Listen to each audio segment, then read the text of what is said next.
Well, that's a lot more difficult than people would think. We should be there when our help will actually be useful and there's an end game or a solution in mind.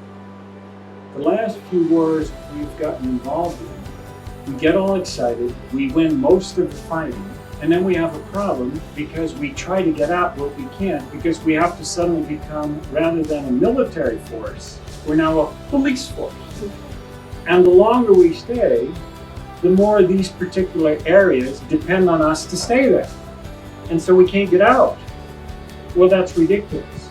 So what we need to do is we need to find out what will really work to make both sides stop fighting once the real bad battles are over, and how they can actually survive after we leave. If we don't know those solutions, unfortunately, we have to stay out. It just doesn't make sense.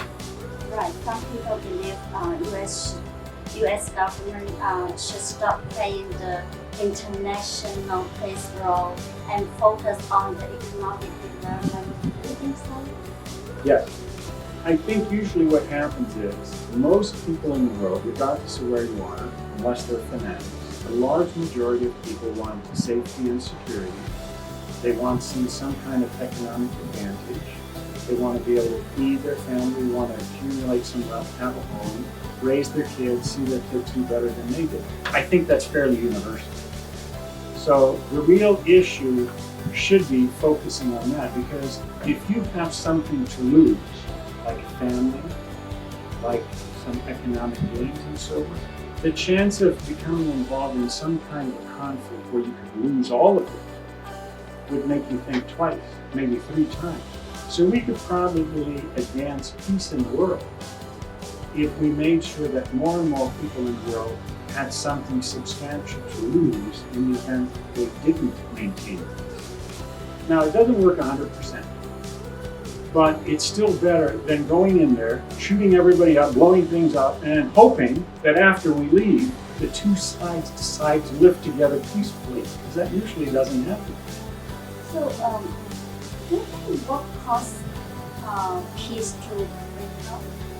Well, peace will break out. If you take a look at Europe, Europe has had so many wars. If you take a look at European history from World War II and prior, even a little bit after World War II, if you look at Yugoslavia and the fall, they've had war after war after war. They even had one war that, quote unquote, was called the 100-Year War. And if you look at the map of Europe over history, it's unbelievable the number of changes.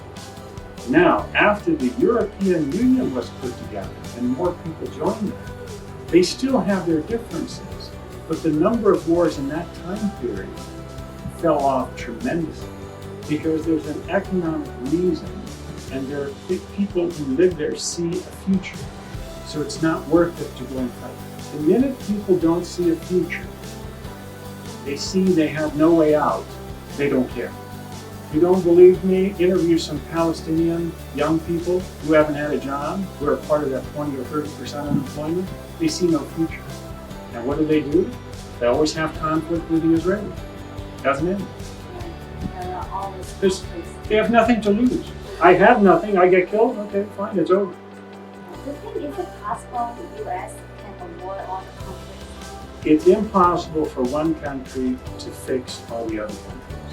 People have to be working as a unit together. Now we can help because we have a lot of economic and military power. We might be able to stop some conflicts. We might limit conflicts. But it's actually silly to think that we as one country can solve all the world's problems. It's just impossible. We can do a lot, and we did.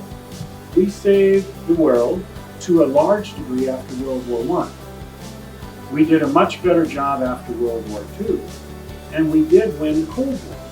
Without the U.S., those three would not have occurred. The world would look substantially different. But at that time, at the end of World War II, the United States economy compared to the rest of the world was gigantic. It was unbelievable.